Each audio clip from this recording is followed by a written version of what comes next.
తొలి ఏకాదశి పర్వదినాన్ని పురస్కరించుకుని మంచిర్యాల పట్టణంలోని శ్రీ విశ్వనాథ ఆలయం భక్తులతో కిక్కిరిసిపోయింది. తెల్లవారుజాము నుంచే జిల్లా నలుమూలలతో పాటు పరిసర ప్రాంతాల నుంచి పెద్ద సంఖ్యలో భక్తులు ఆలయానికి తరలివచ్చి స్వామివారిని దర్శించుకుని ప్రత్యేక పూజలు నిర్వహించారు. ఉదయం 6 గంటల నుంచే దర్శనానికి భక్తులు బారులు తీరడంతో ఆలయ ప్రాంగణమంతా ఆధ్యాత్మిక వాతావరణంతో కలకలలాడింది. ఈ సందర్భంగా ఆలయ ప్రధాన అర్చకులు నరహరి శర్మ మాట్లాడుతూ ఆషాఢ శుద్ధ ఏకాదశిని తొలి ఏకాదశిగా అత్యంత పవిత్రమైన పర్వదినంగా భావిస్తారని తెలిపారు. ఈ రోజు నుంచే ప్రారంభమయ్యే చాతుర్మాస్య కాలంలో శ్రీ మహావిష్ణువును భక్తి శ్రద్ధలతో ఆరాధించి ప్రత్యేక పూజలు నిర్వహించిన వారికి స్వామివారి అనుగ్రహం, కృపా కటాక్షాలు లభిస్తాయని పేర్కొన్నారు. భక్తులు కుటుంబ సమేతంగా ఆలయానికి చేరుకొని స్వామివారిని దర్శించుకోవడంతో పాటు ప్రత్యేక అర్చనలు, పూజలు నిర్వహించి తీర్థప్రసాదాలు స్వీకరించారు. ఈ కార్యక్రమంలో ఆలయ కమిటీ సభ్యులు, అర్చకులు, పెద్ద సంఖ్యలో భక్తులు తదితరులు పాల్గొన్నారు.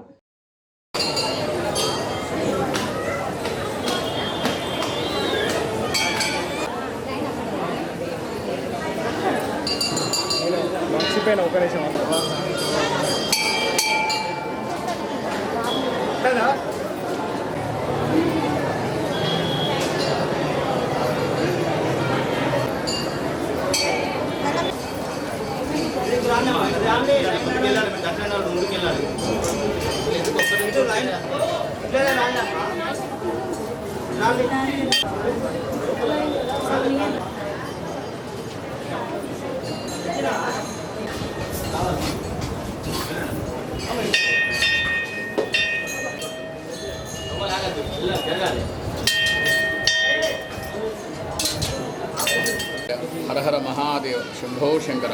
ఓం నమో భగవతే వాసుదేవాయ. ఈ రోజున ఆషాఢ శుద్ధ ఏకాదశి, దీన్నే తొలి ఏకాదశి అని కూడా అంటారు. నిజానికి ఉగాదికి మనకు సంవత్సరం మొదలైతే ఉగాదిలో వచ్చే మొదటి ఏకాదశినే తొలి ఏకాదశి అనాలి. కానీ ఈ రోజునే తొలి ఏకాదశిని ఎందుకంటారంటే ఈ రోజున మహావిష్ణువు తను యోగ నిద్రలోకి వెళ్ళిపోతారు కాబట్టి ఈ రోజు నుంచి 4 నెలల దాకా మహావిష్ణువు యోగ నిద్రలో ఉంటారు కాబట్టి ఇది మొదటి తొలి ఏకాదశిగా తీసుకొని ఈరోజు మొత్తం కూడా ఒక 4 నెలలు చాతుర్మాస దీక్ష అంటారు. కాబట్టి ఈ రోజున ఎవరైతే విష్ణుమూర్తిని, శివుని దర్శనం చేసుకుంటారో వారికి ఈ 4 నెలల యొక్క ఫలితం కూడా వస్తుందని చెప్పి మన పురాణం చెప్తున్నాయి. దానిలో భాగంగానే ఈరోజు తొలి ఏకాదశి సందర్భంగా మన స్థానిక మంచిర్యాల విశ్వనాథస్వామి దేవస్థానంలో చాలా దూరం నుంచి, చాలా వేరే వేరే గ్రామాల నుంచి కూడా వచ్చి దర్శనం చేసుకుంటున్నారు. వారందరూ కూడా ఆ శివకేశ్వరుల యొక్క సంపూర్ణ కరుణా కటాక్షం అనిపిస్తే మనస్ఫూర్తిగా కోరుకుంటూ ఓం నమః శివాయ. బీఆర్ఎస్ వర్కింగ్ ప్రెసిడెంట్ కేటీఆర్ పై పెద్దపల్లి ఎంపీ గడ్డం వంశీకృష్ణ చేసిన వ్యాఖ్యలను నిరసిస్తూ మంచిర్యాల జిల్లా కేంద్రంలోని ఐబీ చౌరస్తాలో అంబేద్కర్ విగ్రహం ఎదుట బీఆర్ఎస్వి, బీఆర్ఎస్వై ఆధ్వర్యంలో నిరసన కార్యక్రమం నిర్వహించారు.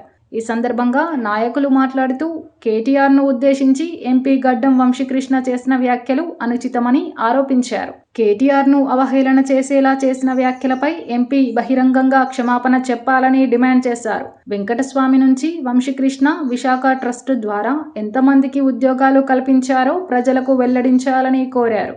చెన్నూరు నియోజకవర్గంలో ఎన్నికల సందర్భంగా ఇచ్చిన 45,000 ఉద్యోగాల హామీలో భాగంగా ఇప్పటి వరకు ఎంతమందికి ఉద్యోగాలు కల్పించారో వివరించాలని డిమాండ్ చేశారు. అదేవిధంగా పెద్దపల్లి పార్లమెంటు సభ్యుడిగా ఎన్నికైన తర్వాత యువతకు ఎన్ని ఉద్యోగ అవకాశాలు కల్పించారో ప్రజలకు చెప్పాలని కోరారు. భవిష్యత్తులో కేటీఆర్ లేదా బీఆర్ఎస్ నాయకులను లక్ష్యంగా చేసుకుని అవమానకర వ్యాఖ్యలు చేస్తే ప్రజాస్వామ్యబద్ధంగా తీవ్రంగా ప్రతిఘటిస్తామని హెచ్చరించారు. ఈ నిరసన కార్యక్రమంలో బీఆర్ఎస్వి, బీఆర్ఎస్వై నాయకులు, పార్టీ కార్యకర్తలు, అభిమానులు తదితరులు పాల్గొన్నారు.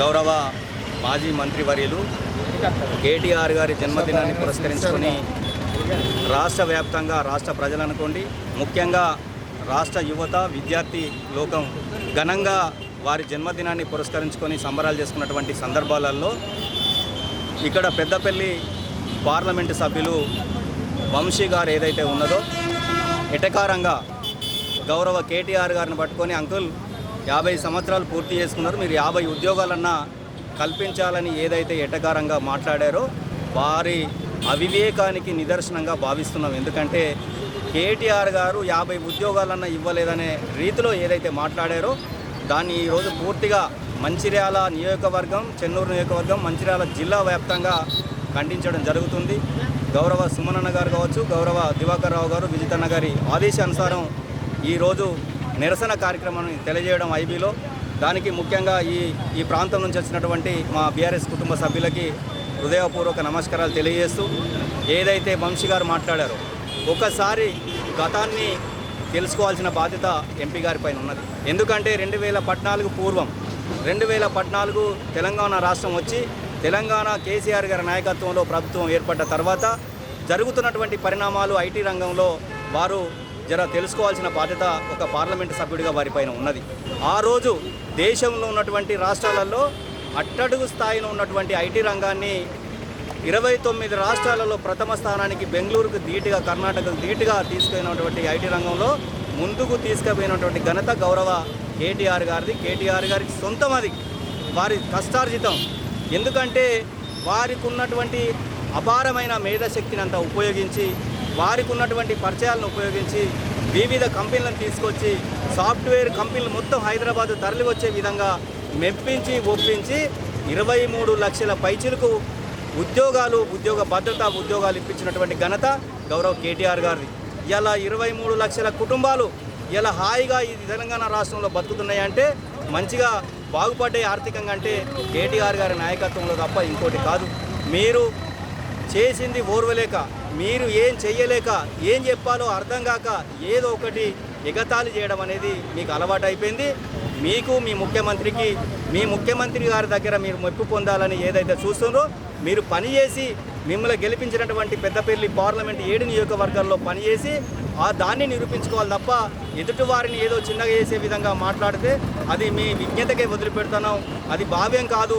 గతంలో వారు ఐటీ శాఖ మినిస్టర్ ఉన్నప్పుడు ప్రతి రాష్ట్రంలో ఇలాంటి కేటీఆర్ గారు మాకు ఈ రాష్ట్రంలో పుట్టలేనందుకు మేము బాధపడుతున్నామని ప్రెస్ మీట్లలో ఒక ఎమ్మెల్యే, మంత్రి స్థాయి నాయకుడు కూడా మాట్లాడినటువంటి సందర్భం మనం చూసినాం.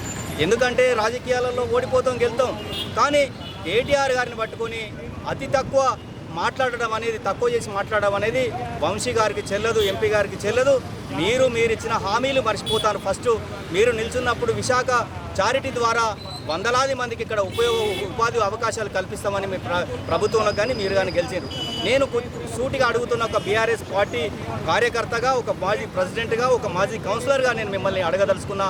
ముఖ్యంగా ఓ పార్లమెంటు సభ్యుడు, ఓటర్గా అడుగుతున్నా, మీరు ఎంతమందికి ఉపాధి కల్పించారో మీరు తెలియజేయాల్సిన బాధ్యత మీ పైన ఉన్నది. కానీ మీరు పనిచేయలేక, ఎగరలేక ఏదో అన్నట్టు మీరు కేటీఆర్ గారి మీద ఇలా మాట్లాడడం అనేది సరికాదని తెలియజేస్తూ మరొకసారి నిజాలు తెలుసుకొని మాట్లాడవలసిందిగా విజ్ఞప్తి చేస్తున్నాం. జై హింద్.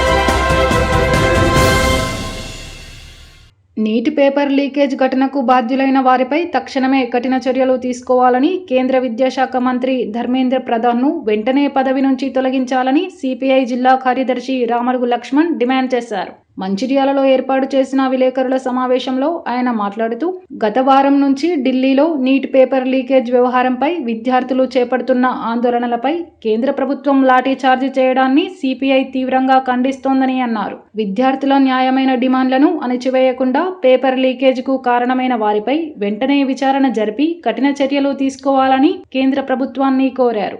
జాతీయ పార్టీ పిలుపు మేరకు ఈ నెల 27న జిల్లా కలెక్టరేట్ కార్యాలయం ముట్టడి కార్యక్రమాన్ని నిర్వహిస్తున్నట్లు తెలిపారు. ఈ కార్యక్రమంలో పార్టీ శ్రేణులు, ప్రజలు, విద్యార్థులు, యువజనులు అధిక సంఖ్యలో పాల్గొని విజయవంతం చేయాలని ఆయన పిలుపునిచ్చారు. ఈ సమావేశంలో పార్టీ నాయకులు మేకల దాసు, కలీందర్ అలీఖాన్తో పాటు ఇతర నాయకులు, కార్యకర్తలు తదితరులు పాల్గొన్నారు.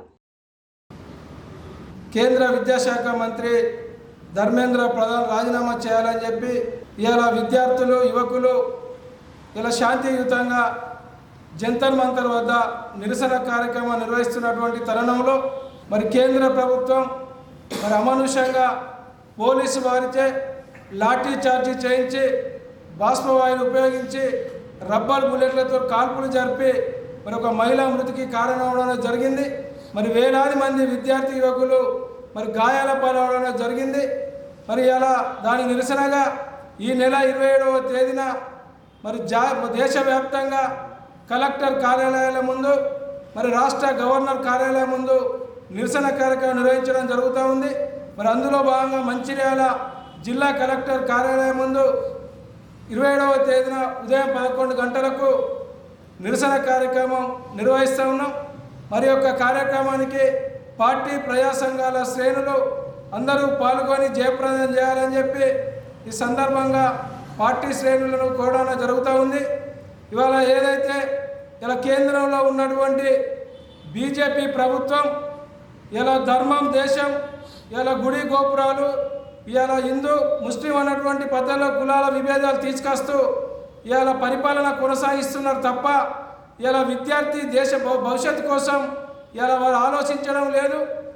ఇలా విద్యార్థి యువకులతోటి ఇలా పెట్టుకున్నటువంటి పాలక వర్గాలు ఏవి కూడా నిలకడగా నిలబడలేదు. మరి ఇప్పటికైనా ఈ కేంద్రంలో ఉన్నటువంటి బీజేపీ ప్రభుత్వం మరి వెంటనే కేంద్ర విద్యాశాఖ మంత్రి మరి రాజీనామా చేసి మరి అదేవిధంగా ఇలా నీట్ లీకేజ్ పేపర్ వల్ల ఇలా చాలామంది భవిష్యత్తు ప్రశ్నార్థకంగా మారి మరి ఆత్మహత్యలు చేసుకున్నటువంటి పరిస్థితి ఉన్నది. మరి ఆత్మహత్య చేసుకొని చనిపోయినటువంటి కుటుంబాలకు ₹1 కోటి ఎక్స్‌గ్రేషియా ఇవ్వాలని చెప్పి మరి అదేవిధంగా కుటుంబాలను ఆదుకోవాలని చెప్పి మరి లీకేజ్ పేపర్ నీట్ పేపర్కు బాధ్యులైనటువంటి వారిని మరి కఠినంగా శిక్షించాలని చెప్పి మరి సందర్భంగా సిపిఐ పార్టీ తరఫున ఈ కేంద్ర ప్రభుత్వాన్ని డిమాండ్ చేస్తూ ఉన్నాం.